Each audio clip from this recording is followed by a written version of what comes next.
ఒకసారి ఒక చిన్న ఊరి అంచున పెద్ద ఇల్లు ఉండేది. ఆ ఇంటి వెనక వైపు పెద్ద మొక్కజొన్న తోట ఉంది. తోట యజమాని రైతు రాత్రిళ్ళు కాపలా కాసేవాడు. కానీ దీనివల్ల అతనికి కొంచెం అలసట ఎక్కువై రాత్రిళ్ళు నిద్రపోయేవాడు. అలా ఒకరోజు తోటలో జంతువులు దొంగచాటుగా తిరగడం మొదలైంది. ఆ తోటలోకి మొదట చేరింది ఒక నక్క. రాత్రిళ్ళు చీకట్లో జొన్న మొక్కల మధ్య దాక్కుని తిరుగుతూ ఏదైనా ఆహారం దొరుకుతుందేమో అని వాసన పట్టింది. కానీ తోటలో జొన్న తప్ప వేరే ఏం లేదు. నక్కకు జొన్న అంటే అంతగా ఇష్టం లేదు. దాంతో అది అక్కడి నుంచి వెళ్ళిపోవాలనుకుంటుంది. అప్పుడే దూరం నుంచి ఓ గాడిద గంతులేస్తూ వచ్చింది. అది ఆ రైతు పొలంలోనే పనిచేసే గాడిద. పగలు బండిని లాగి అలసిపోయి రాత్రిలో ఆకలిగా తోటలోకి వచ్చేది. మొక్కజొన్న చూసి సంతోషంగా దూకి తినడం మొదలుపెట్టింది.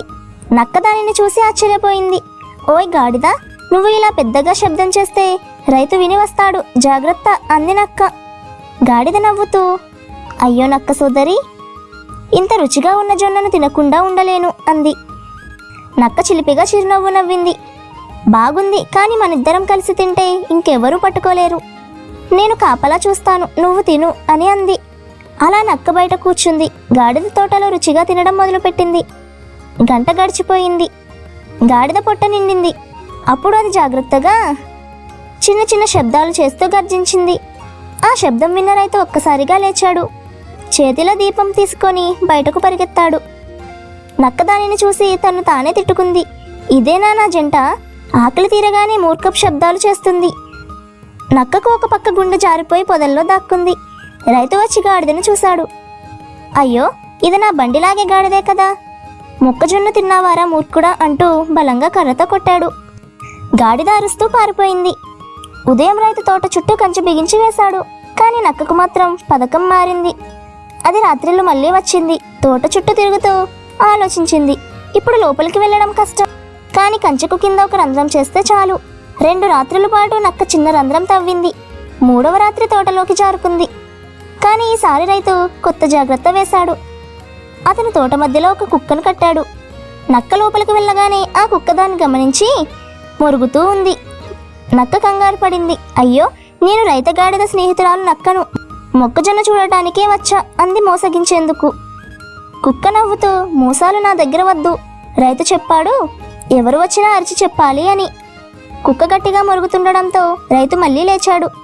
నక్క తప్పించుకుంది. కానీ రంధ్రం మూసేసి తిరిగి లోపలికి వెళ్ళలేకపోయింది. తరువాతి ఉదయం గాడిద మళ్ళీ తోట దగ్గరకు వచ్చింది. దాని కళ్ళు జొన్నల మీదే ఉన్నాయి. కానీ నక్క దూరం నుంచి అరుస్తూ, గాడిద తిరిగి వెళ్ళిపో, ఈసారి లోపల కుక్క ఉంది అంది. గాడిద ఏం పర్లేదు, నేను నెమ్మదిగా వెళ్తాను అంది. అది మెల్లగా రంధ్రం దగ్గరికి వెళ్ళింది. కుక్క శబ్దం విని వెంటనే దానిపై దూకింది. గాడిద తిరిగి వెనక్కి పరిగెత్తింది. నక్క అదృశ్యం చూసి చిలిపిగా నవ్వేసింది. ఇక ఈ మొక్కజొన్న మన ఇద్దరికీ దొరకదు అని చెప్పింది. తర్వాతి రోజులు గడిచాయి. గాడిద రైతు పనికి తిరిగి వెళ్ళిపోయింది. నక్క మాత్రం తోట చుట్టూ తిరుగుతూనే ఉంది. ఒకరోజు రైతు పగలే తోటలో నీరు పోస్తుండగా నక్క దూరం నుంచి గమనించింది.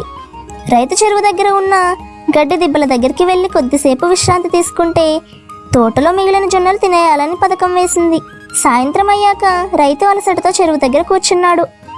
అదే సమయంలో నక్క రంధ్రం దగ్గరికి చేరింది. కానీ రంధ్రం మట్టితో నిండిపోయింది. అది గోర్లతో తవ్వుతూ లోపలికి వెళ్ళబోతుంటే కుక్క దూరం నుంచి మొరిగింది. నక్క భయంతో వెనక్కి పరిగెత్తింది. నోట్లో ఇది నా దురాశ ఫలితం అని అనుకుంది. తనలో తానే ఇలా అంది, ఇది నా దురాశ ఫలితం అని. ఆ రాత్రి చల్లని గాలి వీచింది. నక్క చెట్టు కింద కూర్చొని ఆలోచించి, నేను మొదట గాడిదను చూసి జాగ్రత్త చెప్పి ఉండాలి, కానీ దాని మూర్ఖత్వం చూసి నేను నవ్వా. చివరికి నేను దురాశలో పడ్డాను. రైతు కూడా తెలివిగా ఉన్నాడు. దురాశ ఉన్న వాళ్లకు ఏదీ దొరకదు. అలా ఆ రాత్రి నుంచి నక్క తోట దగ్గరికి రాలేదు. గాడిద కూడా జొన్న కంటే తన రైతు ఇచ్చే గడ్డి బాగుందని నేర్చుకుంది. దీనిలో నీతి ఏంటంటే, దురాశ చివరికి నష్టమే. తనకు చెందని దానిని దొంగచాటుగా పొందాలనుకునేవాడు చివరికి తానే కష్టంలో పడతాడు.